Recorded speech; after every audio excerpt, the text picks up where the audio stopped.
इधर हमले में दादा पोती की मौत की सूचना मिलने के बाद स्थानीय विधायक इरफान अंसारी पहुंचे। उनके साथ नारायणपुर प्रखंड के विकास पदाधिकारी और थाना प्रभारी भी घटनास्थल पर पहुंचे। इरफान अंसारी और पदाधिकारियों ने लोगों को समझाया कि वे हाथियों के झुंड के करीब ना जाएं, हाथियों के साथ सेल्फी या वीडियो लेने का प्रयास न करें, इससे हाथी आक्रोशित होकर हमला कर सकते हैं। विधायक ने सरकार से अपील की है कि मृतकों के परिजनों को 4.5 लाख रुपए का मुआवजा दिया जाए। वहीं मौके पर परिजनों को 25-25 हजार रुपए की सहायता राशि दी गई।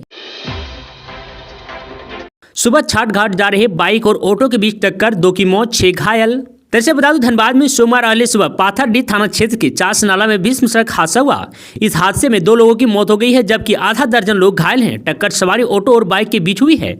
आपको बता दूं, ऑटो सवार में लगभग 6 सभी लोग मुस्लिम परिवार के बताए जा रहे हैं, जो के गेट स्थित अपने मित्र के यहाँ छठ पूजा देखने आ रहे थे। घटना के संबंध में बताया जा रहा है कि सचिन कुमार मोदी अपने बाइक से मित्र के साथ छठ घाट जा रहे हैं। इसी बीच सवारी ऑटो को ओवरटेक करने के बाद संतुलित बिगड़ गया, जिससे सामने आ रही ट्रक की चपेट में आ गए। जिसके बाद बाइक सवार सचिन कुमार, जो इंटर का छात्रा है, वह मौके पर ही दम तोड़ दिया। सवारी ऑटो भी इस घटना की चपेट में आ गए, जिससे आधा दर्जन से अधिक लोग गंभीर रूप से घायल हो गए हैं। कुछ स्थानीय नर्सिंग होम तो कुछ लोगों को स्थानीय पुलिस ने SNMMCH में भर्ती करवाया है, जहां स्थिति गंभीर और इलाज जारी है। कांग्रेस को भारत सबसे चीड़, दिल्ली में बोले बाबूलाल मरांडी। हेमंत सरकार पर भी साधा निशाना। दरअसल बता दें, भाजपा प्रदेश अध्यक्ष एवं पूर्व मुख्यमंत्री बाबूलाल मरांडी ने सोमवार को कांग्रेस पार्टी एवं हेमंत सरकार पर जमकर हमला बोला। नई दिल्ली में एक न्यूज एजेंसी से बात करते हुए मरांडी ने कहा कि राहुल गांधी और कांग्रेस का भारत विरोधी बयान पहली बार नहीं है। भारत माता का विरोध कांग्रेस और राहुल गांधी के DNA में शामिल है। उन्होंने कहा कि टुकड़े टुकड़े गैंग के समर्थन में कांग्रेस का खड़ा होना और चीन ब्रिटेन में भारत के विरोध में बात कर कांग्रेस ने अपनी सच्चाई बता दी है। उन्होंने कहा कि कांग्रेस को तो भारत सबसे चिढ़ है, जिसके कारण G20 निमंत्रण पत्र में छपे भारत शब्द पर भी सवाल उठाने लगी थी। तो वहीं झारखंड की राजनीति को लेकर बाबूलाल मरांडी ने कहा कि हेमंत सोरेन की सरकार जनता की सेवा के लिए नहीं, बल्कि परिवार के लिए और कमाने के लिए बनी है। जब से हेमंत सरकार बनी है, तब से झारखंड में चारों तरफ लूट और भ्रष्टाचार मचा हुआ है।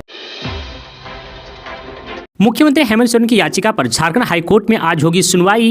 दरअसल बता, झारखंड हाईकोर्ट मंगलवार से अपनी निर्धारित समय से चलेगा। मंगलवार यानी आज मुख्यमंत्री हेमंत सोरेन की सरायकेला खरसावां के आदित्यपुर थाना में दर्ज प्राथमिक की 418/2014 को चुनौती देने वाली क्रिमिनल रिट याचिका पर सुनवाई होगी। आपको बता दूं, मामले में कोर्ट ने पिछली सुनवाई में राज्य सरकार को नोटिस जारी कर जवाब दाखिल करने का निर्देश दिया था। साथ ही कोर्ट ने हेमंत सोरेन के खिलाफ 21 नवंबर तक पीड़क कार्रवाई पर रोक भी लगाई थी। आपको बता दूं, याचिका में हेमंत सोरेन ने अपने खिलाफ दर्ज प्राथमिकी को निरस्त करने की मांग की है। याचिका में कहा गया है कि वर्ष 2014 में चुनाव के दौरान वह अपनी पार्टी के उम्मीदवार के पक्ष में चुनाव प्रचार करने गए थे। उन्होंने आचार संहिता का उल्लंघन नहीं किया था। आपको बता दूं, उस दौरान उन पर आचार संहिता का आरोप लगाते हुए प्राथमिकी दर्ज की गई थी। इस मामले में सुनवाई पश्चिमी सिंहभूम की निचली अदालत में चल रही है।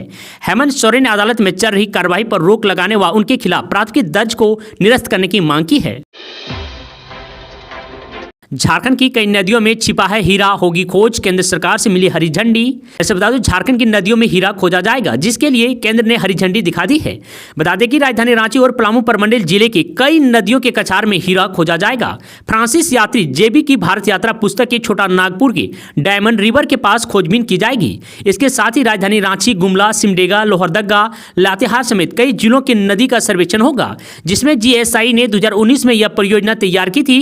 जानकारी हो कि झारखंड के मुगल बादशाह जहांगीर की आत्मकथा के आधार पर हीरों की खोज होगी। इस आत्मकथा का नाम जहांगीरनामा है।